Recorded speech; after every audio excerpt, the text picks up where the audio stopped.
먼저 지진 이야기입니다. 단층 활성화에 대한 의혹들이 제기된 가운데 은폐를 하지 않았냐라는 의혹에 대한 저희 입장입니다. 2012년 정부와 국책연구기관이 경주 양산 단층이 활성화됐다는 결론을 냈음에도 이를 숨겨왔다는 사실이 밝혀졌습니다. 사회적 파장을 고려했다는 변명 속에 후속 연구를 중단하고 원자력 발전소만 추가로 건설하고 있습니다. 활성 단층 위에 건설된 원전들이 잠재적 시한폭탄이 되고 있는 현실에 국민은 걱정하고 있습니다. 2011년 발생한 동일본 대지진처럼 돌이킬 수 없는 재앙이 초래될 수 있음을 정부는 인식해야 합니다. 양산 단층 활성화 여부와 안전성 확인이 담보될 때까지 우선 신고리 원전 오리코기의 건설 중단을 적극 검토해야 합니다. 또한 제대로 된 지진 지도조차 없는 위험하고 부끄러운 현실을 하루빨리 바꾸어야 합니다.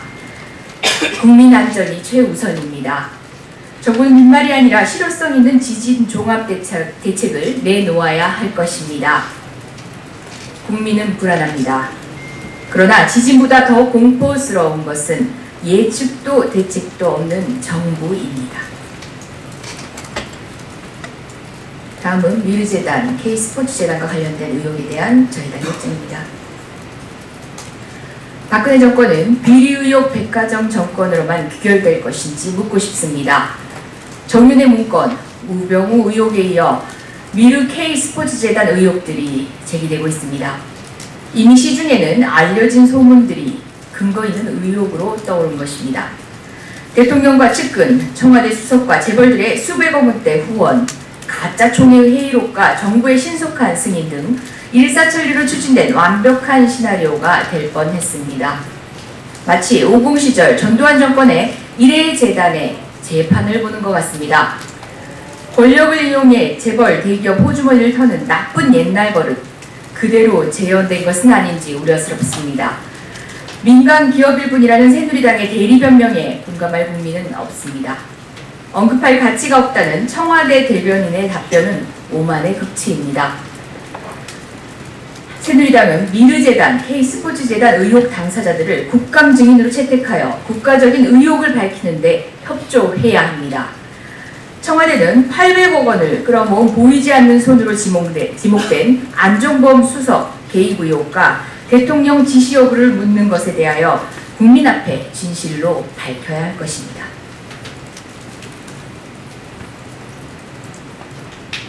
한일 위안부 합의에 이은 10억엔 지급과 관련된 내용입니다. 한일 위안부 합의에 따라 일본 정부가 위안부 피해자를 위해 지급키로 한 10억엔이 배상금이 아닌 거출금인 것으로 확인되었습니다. 지난 8월 24일 일본 내각 의사록에 따르면 일본 관방장관은 화해치유재단 거출금으로 10억엔을 예비비에서 사용한다고 언급한 것으로 드러났습니다. 일본 정부는 잘못을 인정해서 주는 배상금이 아니라 인도적 차원에서 준 거출금이라고 한 것입니다. 결국 일본 정부는 예초부터 사과할 생각도 없었던 것입니다. 앞으로도 안 할 것이라고 증명된 것입니다. 그러나 박근혜 정부는 꿀먹은 벙어리처럼 매번 일본의 망언을 노골적으로 방치하고 있습니다. 책임 있는 합의 이행도 하지 않는 정부를 박근혜 정부는 애써 무시하고 있습니다. 제대로 된 항의조차 하지 않은 박근혜 정부, 대한민국 정부입니까? 박근혜 정부는 일본 정부가 계속 주장하는 성실한 합의 이행의 이면이 무엇인지 밝히십시오. 돈으로 위안부 할머니의 아픔을 위로하고 역사적 용서가 가능하다는 착각부터 버리십시오. 오늘 참여연대 경제금융센터와 공동으로 언론인 여러분께 한국은행법 개정과 관련해서 좀 설명을 드리고자 합니다. 먼저 소개를 드리겠습니다. 제 왼쪽 옆에 계신 분이 홍익대학교 전성인 교수님이십니다. 그 바로 그 옆에 참여연대 안진걸 공동사무처장님이시고요. 오른쪽에 김경률 참여연대 부집행위원장 댁에 서 있습니다. 아까 한 분 계셨죠. 간사 아니죠? 이리 오세요. 참여연대 김은정 선임 간사님입니다. 이 자료는 아마 배포를 해드렸을 텐데요. 한국은행법을 이제 바꾸자는 것인데 여러분들께서 이 추경 전에 논란이 됐던 사안을 알고 계실 겁니다. 그때 대우조선 부실, 대우조선해양 등 그 조선산업 부실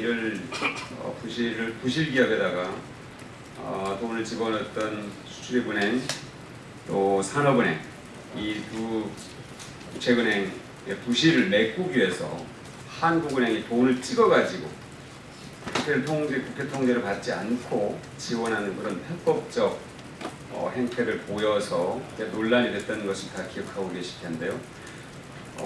저희들이 이것이 대단히 있어서는 안 될, 해서는 안 될 방식으로 부실기업에 결국 국민의 세금을, 국민의 돈을 집어넣는 것이다 하는 그런 인식을 갖고 있습니다.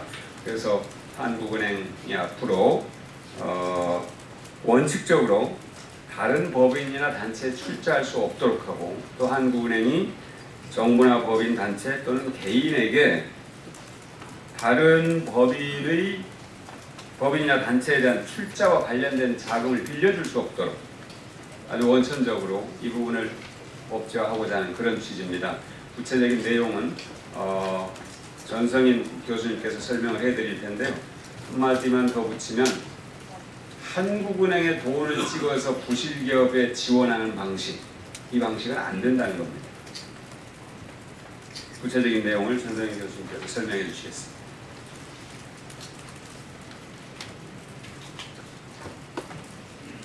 네, 의원님 감사드립니다. 안녕하십니까 국민 여러분.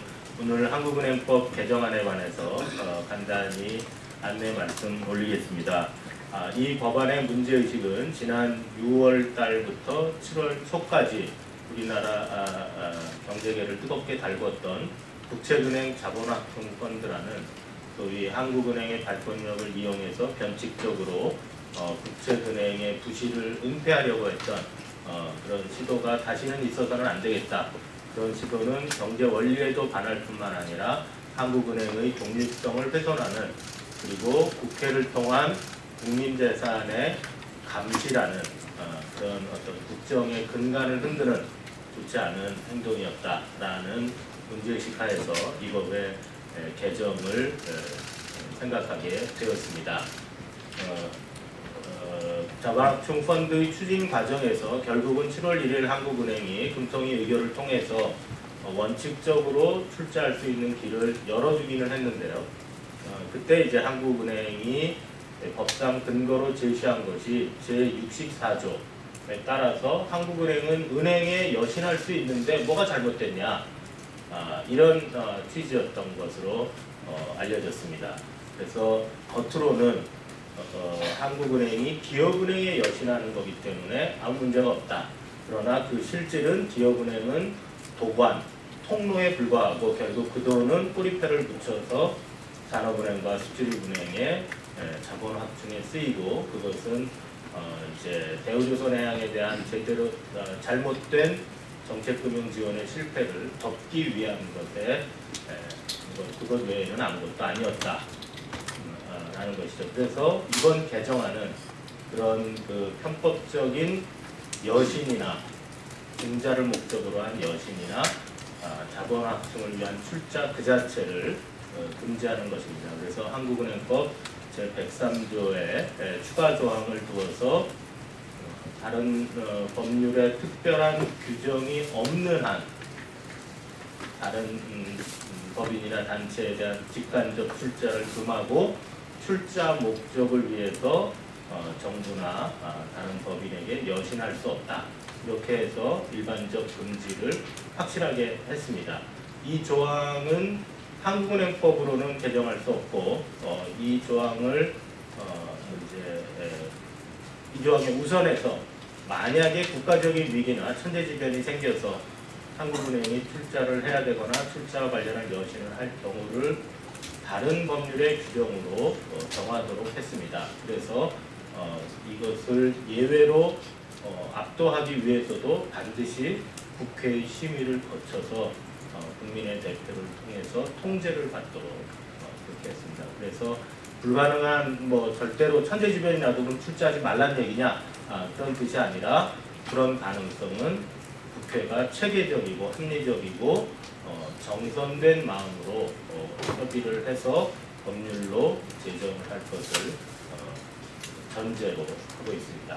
그리고 사후관리와 관련해서도 자본합충 펀드와 유사하게 만에 하나 앞으로 출자가 일어나거나 또는 이번에 의결된 자본합충 펀드에 따라서 돈이 나갈 경우를 대비해서도 아마 지금 이제 정무위 쪽이나 이런 쪽에서 여러 가지 그것을 통제하는 법안들이 제안되고 있는 것으로 알고 있습니다. 그래서 이 부분에 관해서는 학계나 시민단체나 또 그리고 뜻 있는 의원님들과 힘을 합쳐서 추가적으로 제도를 보완해 나가야 되지 않을까 이렇게 생각을 합니다. 감사합니다.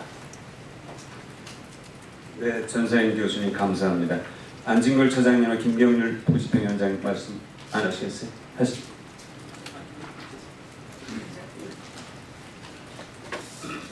네, 기자님들 안녕하십니까? 참여연대에서 일하는 안진걸이라고 합니다. 대우조선해양 사태뿐만 아니라 최근에 그런 특히 공적 자금이 들어간 대기업에서의 분식회계라든지 중요한 부실, 거기에 온갖 낙하산 인사들이 투입되었고 전행이 발생했다는 것에 대해서, 그리고 거기에 꼬리를 무는 비리 의혹에 대해서 우리 국민들의 굉장히 분노와 관심이 높습니다. 다만 그 기업들의 처리를 어떻게 할 것이냐에 대한 지금 사회적 논란이 뜨겁게 진행되고 있고, 국회에서 그런 부분에 대해서 여러 가지 논의가 이루어지는 건 아주 저희는 타당하다고 생각합니다. 다만 저희가 오늘 이렇게 한국으로 개정안을 내게 된 것은 최근에 이명박 정부 이어서 박근혜 정부까지 국회에서 논의되고 국회에서 통제되고 국민적 견제를 받아야 될 사안들이 대부분 행정부가 법위의 시행령이나 규칙 같은 것으로, 심지어는 서별관회의 같은 것으로, 거기에다가 국회 통제를 피해서 국회 논의라든지 또는 책임 추궁을 피해가지고 한국은행까지 무리하게 동원해가지고 이루어진 여러 가지 이런, 최소한 우리 국민들의 민주적 감시와 견제, 그 다음에 국민들의 권한을 부여받아서 국회의원들께서 당연히 추궁하고 또 이렇게 개입하고 견제해야 될 그 모든 것들이 생략되거나 은폐된 채 이루어지는 여러 가지 행정행위들이 사실상 지금 이명박 정부나 박근혜 정부에서 행행하고 있기 때문에 그 연장선상에서 저희는 서별관회의도 해석할 수 있고, 또 이 한국은행을 동원하려고 했던, 부당하게 동원을 했던 행태도 해석할 수 있다고 생각합니다. 그래서 이 한국은행법 개정안이 금과 옥조라고 100% 저희가 주장하지 않는다 해도, 저희 여기 보도자료 잘 써놓은 것처럼 이 개정안을 통해서 한국은행의 역할을 다시 한번 제대로 우리 사회 자리를 잡고, 필요하면 저희도 예외적으로 법률의 규정을 통해서 한국의 역할이 가능한 부분을 적시했다는 것은 바로 그 역시 필요한 경우를 국회와 국민적 통제와 논의의 대상으로 올려놓자는 취지입니다. 다만 이 대규모 공적 자금이 투입되고 분식회가 발생한 이 부실 사태에서 책임을 모면하기 위한 일종의 온갖 편법과 실수들을 행했기 때문에 시민단체들이 뜻 있는 의원님들하고 이런 법안까지 제출하게 됐다는 그 취지. 그래서 국회에서 활발한 논의, 그리고 가급적 이 방향으로 100% 이렇게 통과될지 어떻게 저희는 장담을 썼지만, 이 저희들이 제출한 이 법안의 취지가 반영되는 방향으로 한국은행법이라든지 관련 법들이 처리될 것을 이렇게 기대하고 당부드립니다. 고맙습니다. 네, 안진걸 처장님 감사드립니다. 이상 한국은행법 개정안과 관련한 설명을 마치도록 하겠습니다. 감사합니다.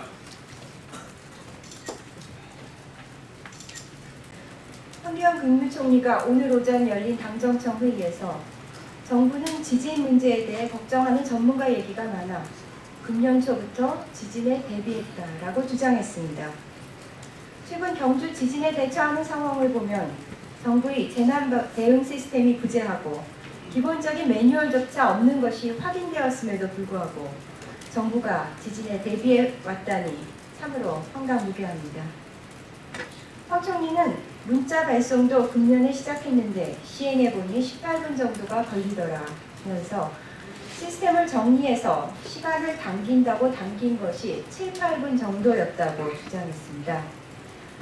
눈 가리고 아웅하는 총리의 후안무치한 행태에 개탄을 금할 수가 없습니다.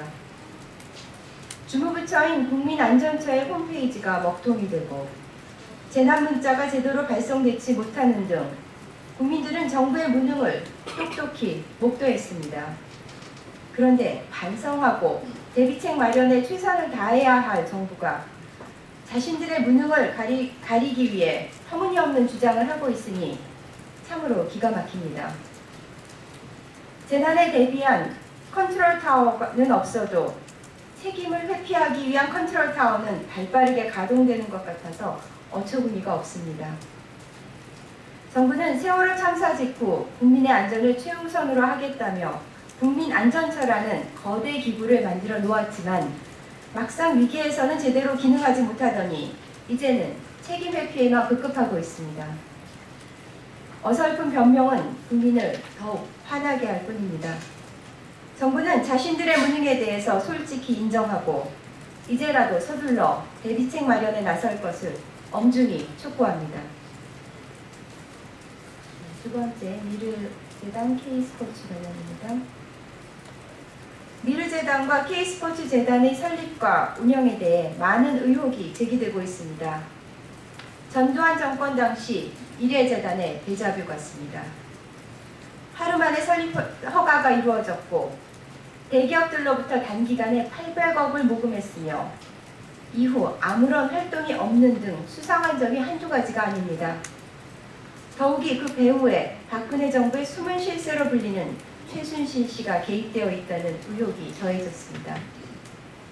막강한 권력이 뒤를 봐준다는 정황이 속속 드러나는 가운데 최순실 씨의 개입 의혹은 결코 가벼이 넘길 사안이 아닙니다. 이런 권력형 비리 의혹에 대해 청와대는 언급할 가치가 없다는 오만한 답변만 내놓고 있습니다. 청와대가 벌거벗은 임금님을 자처하는 것 같습니다. 모든 사람들이 의혹을 가지고 있는데 청와대만 잡아댄다고 해서 끝날 문제가 아닙니다. 새누리당은 야당이 요구하는 증인 채택에 적극 협조하고 당사자들은 국회에 나와서 소상하게 해명해야 합니다. 국정감사 증인 채택에 반대하면 반대할수록 새누리당은 청와대의 여의도 출석 장소라는 사실을 자인하는 것입니다. 더불어민주당은 청와대와 새누리당이 아무리 방해해도 반드시 미르재단과 K스포츠 재단에 대한 의혹을 철저하게 파헤칠 것임을 국민들에게 약속드립니다. 입법부 표명 문건에 대한 것입니다. 경향신문이 일부 정부 부처에서 입법부의 비효율성과 부도덕성을 일방적으로 비난하는 내용의 문건을 만들어 회람했다고 보도했습니다. 이 문건의 주장은 국회에 대한 명백한 비방입니다. 국정에 대한 감시는 헌법에 따른 입법부의 책무입니다. 그런데 행정부가 어처구니 없는 논리로 표명하다니 기가 막힙니다. 해마다 국감에서 피감기관의 자료 제출 거부와 지연, 허위 자료 제출로 의정활동에 많은 어려움을 겪고 있습니다. 국회 활동에 대한 행정부의 방해가 아닌지 의심할 수밖에 없습니다. 그런 가운데 언론에 폭로된 문건은 박근혜 정부의 국회 무력화 시도는 아닌지 의구심을 갖게 합니다. 그런데 이것은 일부 부처에 국한된 문제가 아닙니다. 20대 국회 첫 국정감사를 방해하기 위한 조직적인 움직임이라고 볼 수밖에 없습니다. 행정부의 이런 행위는 삼권 분립을 기반으로 한 자유민주주의 체제를 훼손하려는 시도로서 결코 용납될 수 없습니다. 이는 명백히 국회에 대한 도전입니다. 정부는 입법부 표명 문건 사태에 대한 진상조사를 실시하고 그 책임자에 대해 엄중하게 문책할 것을 촉구합니다. 세 번째, 최고위원회 결과 간단히 보고드리겠습니다. 더불어민주당 최고위원회는 오늘 2018 평창 동계올림픽 지원특별위원회를 당내에 설치하기로 하고 위원장에 심기준 최고위원을 임명했습니다. 추미애 대표는 국민통합위원회 김홍걸 위원장을 유임하고 여성 리더십 센터장에 재윤경 의원을 임명했습니다. 이상입니다. 감사합니다.